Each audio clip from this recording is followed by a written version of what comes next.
Lalu kata Syekh ini, Syekh Abdul Aziz Adhan, beliau menyebutkan contoh lain. Wa min 'azimil himami fi ta'limil Qur'an ma ja'a fi tarjamati Muhammad ibn Ahmad Al-Muqri. Dan di antara kisah tentang tingginya semangat atau besarnya semangat dalam mengajarkan Al-Qur'an, yaitu yang disebutkan dalam biografi Muhammad bin Ahmad Al-Muqri. Ini Syekh menyebutkan contoh orang-orang yang memiliki semangat yang tinggi dalam mengajarkan Al-Qur'an. Di antaranya Muhammad bin Ahmad Al-Muqri. Disebutkan dalam biografinya, annahu makatha muddatan tawilatan yu'allimul umyana al-Qur'ana liwajhillahi ta'ala. Muhammad bin Ahmad Al-Muqri ini selama bertahun-tahun lamanya, dalam masa yang sangat panjang, beliau mengajarkan orang-orang buta Al-Qur'an karena mengharapkan wajah Allah. Orang-orang buta, Bapak. Jangan kita lupakan orang-orang yang cacat, orang buta, orang yang bisu. Sekilas kita banyak masyarakat kan mereka itu ibaratnya apa? Terpinggirkan. Ini bahasanya apa? Ya, termarginalkan. Termarginalkan, terpinggirkan. Mereka nggak ditengok. Padahal mereka juga butuh apa? Butuh ilmu. Cuman banyak yang tidak terpikirkan. Padahal mereka pun bisa jadi apa? Sasaran dakwah juga.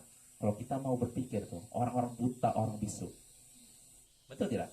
Mereka butuh ilmu tidak? Betul. Semua yang hidup di dunia butuh ilmu. Dan semuanya berhak mendapatkan ilmu. Bukan orang sehat saja. Orang buta, orang bisu, orang tuli, ini butuh ilmu, Bapak. Mungkin Bapak nggak tahu ya, di Indonesia ini banyak orang-orang, bukan banyak, sudah mulai bermunculan ada orang-orang yang bisu menghafalkan Al-Quran. Pakai gerakan tangan. Pakai gerakan tangan. Udah ada. Tapi udah mulai, artinya dulu bisa dibilang nggak ada, sekarang udah mulai bermunculan. Nah ini juga sebenarnya lahan dakwah, Bapak. Sekitar berapa ya? Sekitar setahun, bukan setahun, berapa 6 bulan lalu ada beberapa orang datang ke rumah saya, orang yang sering keliling dakwah.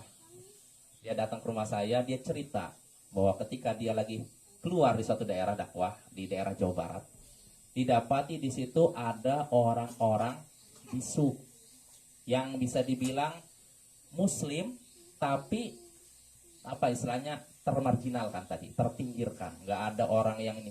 Sehingga apa? Dia punya semangat dakwah, menghampiri orang-orang itu, ngajari mereka Al-Quran, ngajari Islam. Tadinya dia nggak ngerti gimana cara ngajari apa itu, tapi akhirnya apa? Dia bisa dibilang otodidak, nggak belajar lewat apa istilahnya kursus. Dia belajar gimana cara memahami orang bisu misalnya A, B. Nah dari situ dia ngajari Al-Quran, dakwah.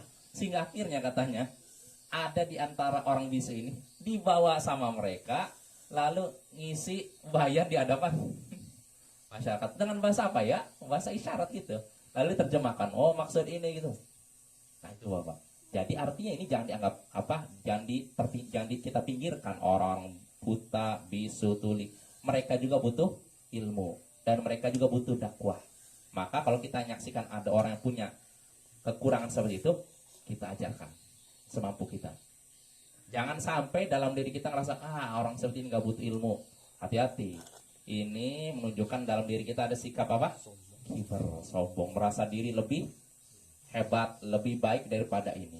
Hati-hati. Bisa jadi karena kita sikap sombong kita, akhirnya Allah campakkan kita ke neraka, sedangkan dia nggak ada yang ngajari dia, tapi dalam hatinya ada keinginan belajar, Allah selamatkan masuk surga. Ya maka kalau ada orang-orang yang punya kekurangan dari sisi fisik, buta, bisu, tuli, kalau kita bisa arahkan. Kita ajari dia baca Quran, ajari dia akidah yang benar, ajari dia ibadah yang benar. Kalau dia praktekkan, pahalanya ngalir ke kita juga.